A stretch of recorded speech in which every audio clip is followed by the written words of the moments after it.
lost in the noise, seeking the light.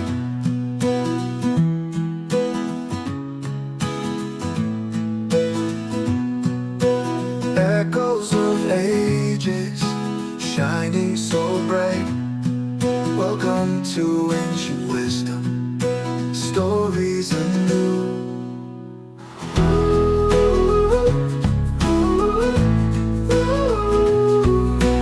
Wisdom for me and wisdom for you. When anger finds no target, a sage's parable from the Sea of Galilee. Young Eliav, known for his quick mind, but also a temper that flared easily, approached the wise Rabbi Chaim, his heart heavy. "Rabbi," he said, his brow furrowed, "I feel adrift. My thoughts are often a storm, and I struggle to find peace, especially when I feel others act unjustly or speak unkindly."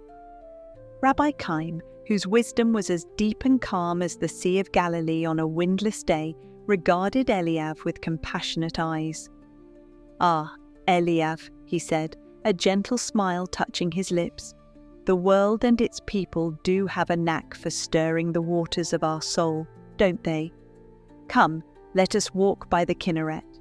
I have a story that, with heaven's help, may bring some calm to your inner currents." They walked to the nearby lake.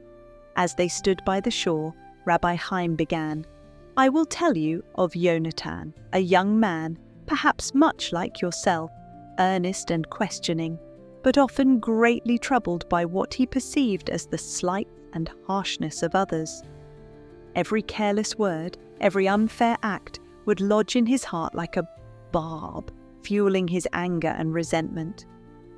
One day, weighed down by these feelings, Yonatan resolved to seek the counsel of a very old and wise sage known to live in a secluded cove across the Kinneret.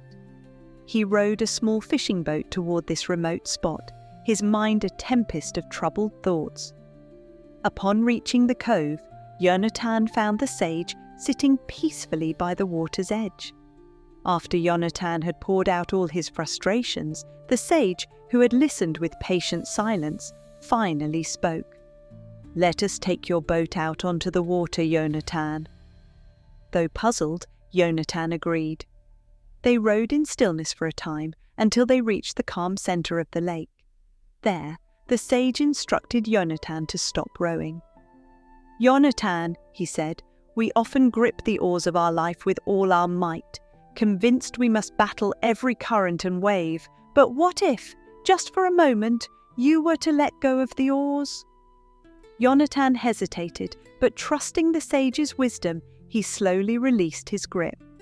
The boat began to drift, guided only by the lake's gentle currents. "Imagine, Yonatan," the sage continued softly, "that every insult or injustice you feel is like you in this boat, rowing furiously against a strong headwind. You exhaust your spirit, fighting what you cannot control. But if you release the oars, if you accept the wind and water for what they are, the current itself might carry you where you need to be, or at least grant you stillness to find your bearings." As they drifted, they saw another small boat approaching, empty, carried by the same current towards them. Yonatan tensed, instinctively reaching to steer away, a flash of annoyance on his face. The sage placed a calming hand on his arm. "Just observe, Yonatan," he murmured. The empty boat bumped gently against theirs with a small jolt. Yonatan's first reaction was a surge of anger. Who was so negligent? But then, seeing the boat was truly empty, with no one to blame, his anger vanished as quickly as it had flared, leaving only a ripple of surprise. The sage smiled, a knowing, gentle light in his eyes. "This, Yonatan, is the lesson of the empty boat. When you encounter obstacles or hurtful words, picture them first as this empty vessel. Often, there is no deliberate malice, no one at the oars intending harm. It is simply an event, a boat adrift. If there is no one to blame, where can your anger take root? Let the empty boat pass, Let the feeling pass. Your peace will be less easily stolen." Understanding illuminated Yonatan's heart.